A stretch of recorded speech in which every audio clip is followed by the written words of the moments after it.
असल मंजीटा कहीदेले तमे कहूच फालतू कथा। रसा आज्ञा कौन आज्ञा क्लियर कबे खराब कथा भाया सब कहलु बापा शिवाजी किए की सर बे शिवाजी किए शिवाजी की सर तू तो जिमित कथाबार्ता कर मत लागू तो कान कंचेला पाखरु बोधे तू जान बे शिवाजी किए जाननु तू हाँ मूर्ख नहीं बे बही रे टिके ध्यान दे पढ़ा उपरे नजर रख नवम श्रेणी पढ़लुनी मूर्ख शिवाजी किए तू जाननु नहीं सर बही रे नजर दे पढ़ारे ध्यान दे आपे जानी जीवु शिवाजी किए आज्ञा सर कौन सर रवि किए किए रवि किए सर रवि किए रवि जानना ना सुनील किए सर किए से सुनील के जानना ना सुशांत किए जान नहीं जानना ना नट किए सर हाँ मु जानी नहीं परा कहूँ किए से ସେମାନେ ସବୁ କିଏ आपन को झील ऊपर ध्यान दिंतु हाँ आपे बुझीजे से माने सब किए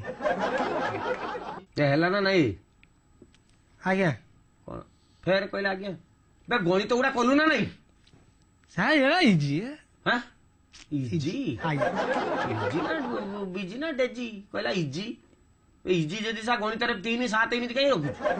सर ଯେମିତି ମ୍ୟାଥମେଟିକ୍ସ କରୁଛୁ ମତେ ଲାଗୁଛି ଆଇନଷ୍ଟାଇନ ତ ପାଖରେ ଆସି ଶିଖିବ ମ୍ୟାଥମେଟିକ୍ସ सर एरा सब सुजा सुजा देखेंगे हरण गुण मिसाई फणा देले मु आराम रे कहि दे दी ହଁ आज्ञा କୋଉ ଗୁଡା ତତେ କଷ୍ଟ ହଉଛି ମତେ ନହେଲେ କମ ସେଇ କଥା ଗୁଡା ବୁଝେଇବି ନା ପରୀକ୍ଷା ପହଞ୍ଚିଗଲାଣି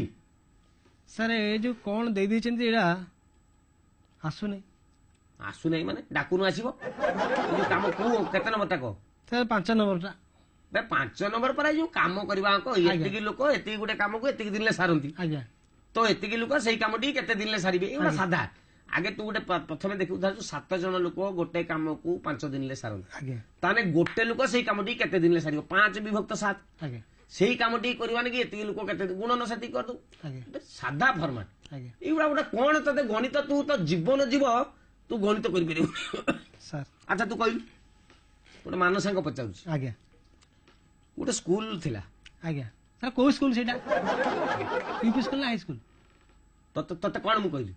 ବେ ସ୍କୁଲ ଥିଲା ସ୍କୁଲରେ କିଛି ପିଲା ଥିଲା ହଷ୍ଟେଲ କଥା ମୁଁ କହୁଛି चला कहबे ना यूपी स्कूल ना हाई स्कूल ଛାଡ ସେଟା ଏମି ସ୍କୁଲ आज्ञा ଗୋଟେ ଏମି ସ୍କୁଲ ହଷ୍ଟେଲରେ 80 ପିଲା ରହନ୍ତି କେତେ 80 पिला ତାଙ୍କର ଯିଏ ହଷ୍ଟେଲ ସୁପରିଟେଣ୍ଡେଣ୍ଟ ସେ କରନ୍ତି କଣ କରନ୍ତି ସକାଳ ଖାଇବାଟାରେ ଆଜ୍ଞା 80 ପିଲାଙ୍କ ନାକି ସିଏ ଆଣନ୍ତି 12 କିଲୋ ଡାଲି କେତେ 12 किलो डाली 12 କିଲୋ ଡାଲି କି 80 ଜଣ ପିଲା ଡେଲି खाती ଦିନେ କଣ ହେଇଛି ନା ତାଙ୍କ ସ୍କୁଲରେ ଏନୁଆଲ ଫଙ୍କସନ ଥିଲା ଆଜ୍ଞା ଆଉ 20 ପିଲା ଅଧିକା ପଳେଇ ଆଇଲେ आज्ञा ତାହେଲେ 80 ଜଣ ପିଲା ଯଦି ଗୋଟେ ଦିନରେ 12 କିଲୋ ଡାଲି ଖାଆନ୍ତି आज्ञा ତେବେ 100 ଜଣ ପିଲା ଖାଇବା ଲାଗି କେତେ ଡାଲି ଲାଗିବ କହିଲୁ से एका କଣ एका ଏଟା ଖାତାରେ ଗଣିତଟା କର କରିକି ମତେ କହ ଗୋଟେ ଧାରା ଅଛି କହିଲା ସେଇ ଏକା 80 ଜଣ ନାକି ଯେତିକି ଲାଗୁଛି 100 ଜଣ ନାକି ସେତିକି ଲାଗିବ ନା आज्ञा କେମିତି ଲାଗିବ ମତେ କହିଲୁ 2 बाल्टी पानी सारे मिसई देबे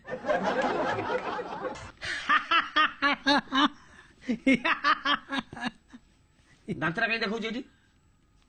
ତତେ ତ ଗଣିତଟା ଦେଲି ଗଣିତଟା ବସିକି କରିବୁ ଏଠି ଦାନ୍ତଟା କଣ ନାଇଁ ଦେଖୁଛୁ ପାଗଳାଙ୍କ ଭଳିଆ ମୁଁ ବୁଝିପାରୁନି कथा मन पड़िया କଥା ମନେ ପଡିବନି ଟ୍ୟୁସନରେ ହସିବୁ ତୁ आज्ञा କଣ କଥା ମନେ ପଡିଲା ମତେ କହିଲୁ सर आम गाँव दिदा जाला पिला थिले ता ना लबकुश ହଁ ଲବକୁଶ ତ ଜାଣା ପୃଥିବୀ ସାରା ସମସ୍ତେ ଜାଣିଛନ୍ତି ତମ ଗାଁରେ କଣ ସେ ରାମଙ୍କର ଦିଟେ ପୁଅ ଥିଲେ ଲବକୁଶ ଜାଣା हमर कार्तिक गणेश ସେ ଜାଣା नहीं आम गाँव सर से बटुआ ना पुओ दीटा से जाला ଗଣେଶ କାର୍ତ୍ତିକ ଆଉ ଗଣେଶ କାର୍ତ୍ତିକ ମୁଁ ଠାକୁରଙ୍କ କଥା କହୁଛି ଇଏ ନୁହଁ ହଁ हमर सीता गीता से जाला ହେମାମାଳିନୀ ଫିଲ୍ମ आज्ञा ହଁ हमर କହୁନୁ ଗଙ୍ଗା ଯମୁନା ସେ सर ହଁ गंगा जमुना ଜାଣା जाला କହ କଣ ହେଲା ଜାଣା ତ ଜାଣା ମୁଁ ଜାଣିଲି ହଁ सर ये जाला हेले जे ହୁଁ। गोटे कला गोटे धड़ा केमती हला मु सेटा बुझी କୋଉଠି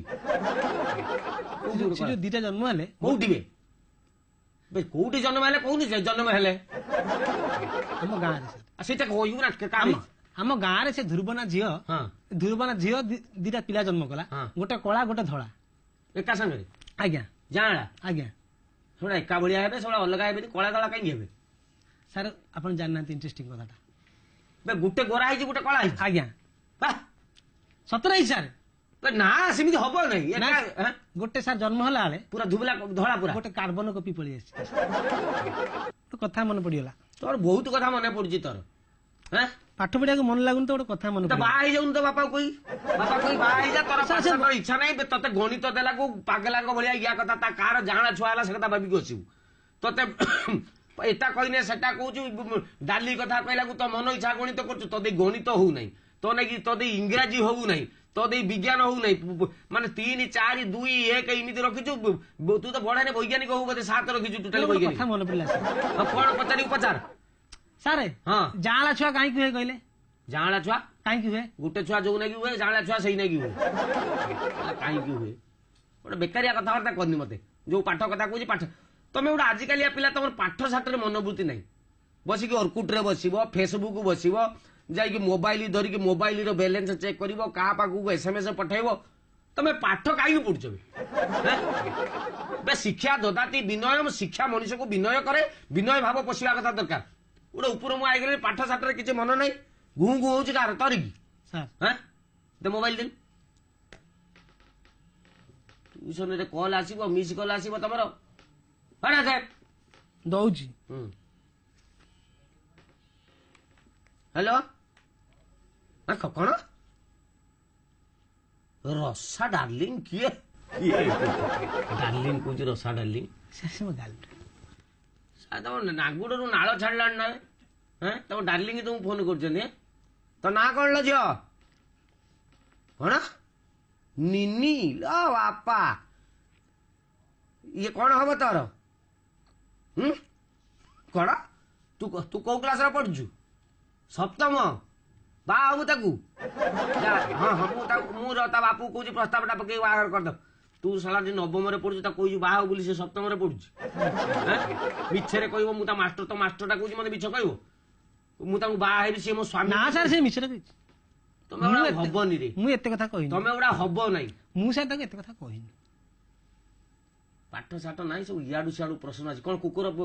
ସାର୍ ସାର୍ କୁକୁର କାହିଁକି ଲାଙ୍ଗୁଡ ହଲାଏ? କଣ କୁକୁର କାହିଁକି ଲାଙ୍ଗୁଡ ହଲାଏ? କୁକୁର କାହିଁକି ନାଙ୍ଗୁଡ ହଲାଏ ସେଇଟା ଗୋଟେ ବୈଜ୍ଞାନିକ ଭଳି ପ୍ରଶ୍ନ ଭାବିକି ପଚାରୁଛୁ କହୁନାହାନ୍ତି ସାଧା କଥା ଏଟା କାହିଁକି? ବେ ନାଙ୍ଗୁଡ କୁକୁରକୁ ହଲେଇ ପାରେନି ଆଉ ବାଧ୍ୟ ହେଇକି କୁକୁର ନାଙ୍ଗୁଡକୁ ହଲେଇବ ଆଉ